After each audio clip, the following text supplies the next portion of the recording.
Hey guys, Trish JCB here. I recently completed Deception 4 Blood Ties and I'd like to share with you guys my thoughts on this game.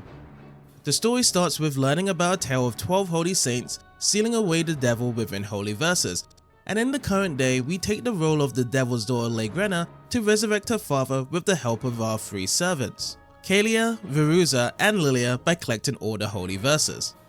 Our methods of collecting the holy verses leads us to the gameplay as we lure them into a building and place traps all over the place for them to get killed in all sorts of different ways. The gameplay style is unique and it isn't seen too often as it is a mix of real-time and turn-based strategy. There is a tutorial mode available to explain on how the game does work, or if you feel you want to get right into the story to experience it, then there is a short tutorial that can also be skipped to teach us the basics. Either way, both tutorials do help out on how the game is meant to be played. We run around in real time trying to run and dodge away from the enemies as we need to find a place to lay down our traps. When we do place down our traps, it transitions into turn-based as we stop time to plan and think about where to place them down. Once all the traps are laid out, then we transition back into real time and lure our foes into these traps. All the enemies are programmed to run directly towards us, so we can use this to pop ourselves behind the trap and execute this plan into action. This is such a unique and compelling gameplay style as it is creative to think about what traps you can use and using the environment as your personal playground to conduct the traps as you please.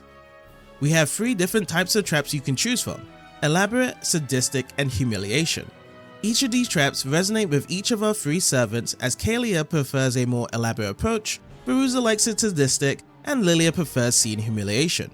We can place these traps on the ground, ceiling, or on the wall and can activate each of them with a press of a button. What makes it even more interesting is being able to combine these traps into forming combos. By doing this, we are able to achieve extra arc points to gain extra experience with our type of traps and money called Wal, which are used to buy traps, abilities, and costumes. There are extra bonuses in between these combos if we are able to execute these with perfect timing or mix things up from the flow of the combo. Stage traps are also a thing with traps that are exclusive to each of the stages that can be used off to kill our enemies. If we ever need help with ideas on traps, then we do have daemon requests from our servants in each of the chapters in the story to help us out. They have certain favors to ask from us that pleases them more in the way how they would like the scenario to go, and once we have fulfilled their request, we will be able to achieve more arc points for extra money. I like this idea since not only it rewards us, but it can help us explore more areas around the stage and learn more about their stage traps and surroundings to possibly give us more ideas in the future. Abilities are an extension to our powers, as we have 2 slots we can add in to help us take care of the enemies.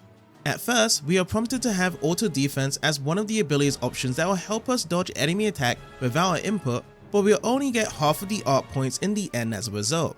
I would recommend choosing this option, as without it builds an additional layer of having to dodge enemies' attacks, and it can be difficult at first while trying to learn the basics. The enemies we do face come from several different occupations. They have bios attached to them to let us know a summary about themselves along with the stats of the attack, defense, passive skills, health, and more importantly the resistances and invulnerability to traps. On top of that, some of them have armor that can be broken depending on the traps we use. They can also choose to escape if they don't want to risk dying, and we can choose to capture them for bonus points. Replay value is essential as it encourages us to do multiple playthroughs, trying out all of the traps and abilities we have bought on different chapters and unlocking new modes away from the story to explore. Costumes are also awarded if we do complete each of the different story routes. Overall, Deception 4 Blood Ties is a unique experience for anyone that is looking for something original that encourages us to plan out our creativity in the vision of traps with tons of rewards and replay value that keeps us coming back to it. If any of you guys have any experiences with this game, feel free to share in the comments, and I hope you have a wonderful day.